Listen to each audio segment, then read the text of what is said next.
শাসন আমল করেছে?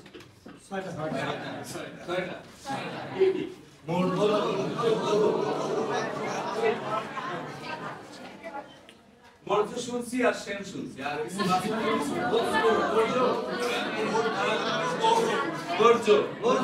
গুপ্ত, গৌড়, বাদশাহ। আচ্ছা, এবার বলেন প্রাচীন যুগের প্রথম শাসন আমল কোনটা? ভারতের প্রথম শাসন আমল কোনটা? ভারতের প্রথম শাসককে? আচ্ছা, এবার বলেন প্রাচীন যুগের শেষ শাসককে? প্রাচীন যুগের শেষ শাসক সেন বংশের শেষ শাসককে? ক্লিয়ার? এবার বলেন ভারতে আগমনকারী প্রথম পরিব্রাজকের নাম?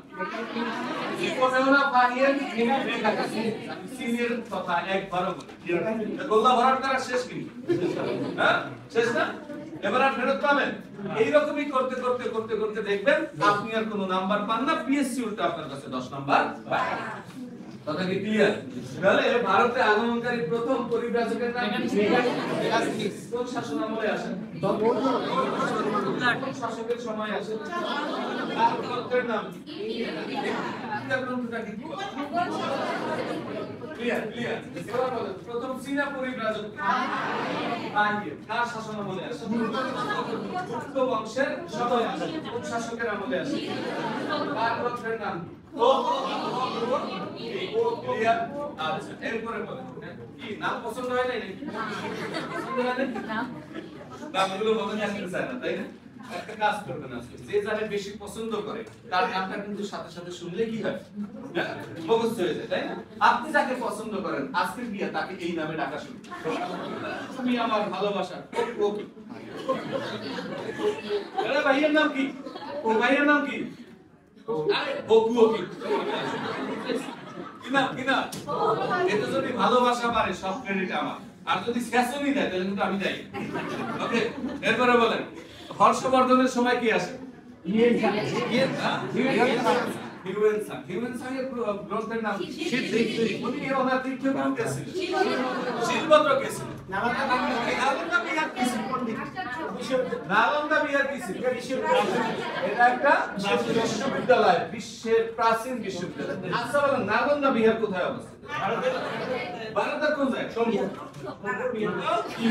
সোমপুর বিহার কোথায়? এখন নওগাঁ। বলেন কোথায় কোথায়? গুজরাট। মনে থাকবে? মনে থাকবে? আচ্ছা, এরপরে বলেন কৈবর্ত বিদ্রোহ কার সময় হয়? দ্বিতীয় মহিপালের সময় কৈবর্ত বিদ্রোহ। আচ্ছা বলেন কৈবর্তটা বলতে পারেন?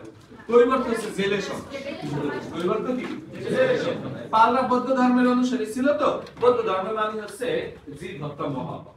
হ্যাঁ, তো এই জেলে সম্প্রদায় এরা মাছ ধরে খাইতো। ওই দ্বিতীয় মহিপাল এটার বাস্তবায়নের জন্য কঠোরতা আরোপ করে, সুতরাং মাছ ধরাও বন্ধ। এরা খাবে, বিদ্রোহ করে, বিদ্রোহ করার পরে ওই পালদের হাত থেকে বরেন্দ্রের অধিকাংশ কথা কি ক্লিয়ার? আর এই বরেন্দ্র জনপদটা তৈরি করেছিল কারা? পাল। হ্যাঁ, মনে থাকবে? এবার বলেন নাগেশ্বরী মন্দির কে নির্মাণ করে? কলিঙ্গ প্রথাকে প্রচলন করে। কলিঙ্গ প্রথা কি? আল্লাহ নাকি? কলিঙ্গ প্রথা কি? সনাতন কে কে আছে? সনাতন কে কে আছেন দেখি? সনাতন, হ্যাঁ।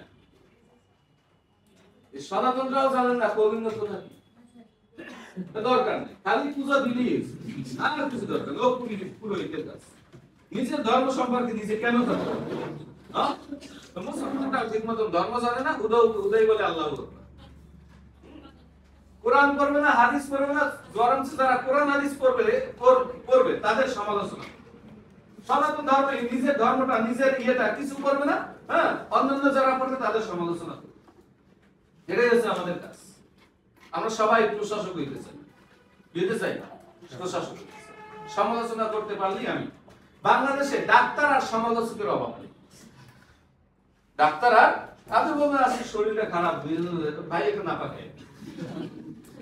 বাংলাদেশের জাতীয় আর জাতীয় প্রাণী প্রশাসন। বাংলাদেশের জাতীয় প্রাণী কি? প্রশাসন। দেখবেন সবাই আপনারে হুকিয়া দিচ্ছে, পরামর্শ দিচ্ছে, এটা কর, ওইটা কর, ওইটা কর, ওইটা কর। কথা বুঝছেন? আচ্ছা, যাই হোক, কোন পর্যন্ত গেলাম? প্রাচীন যুগ শেষ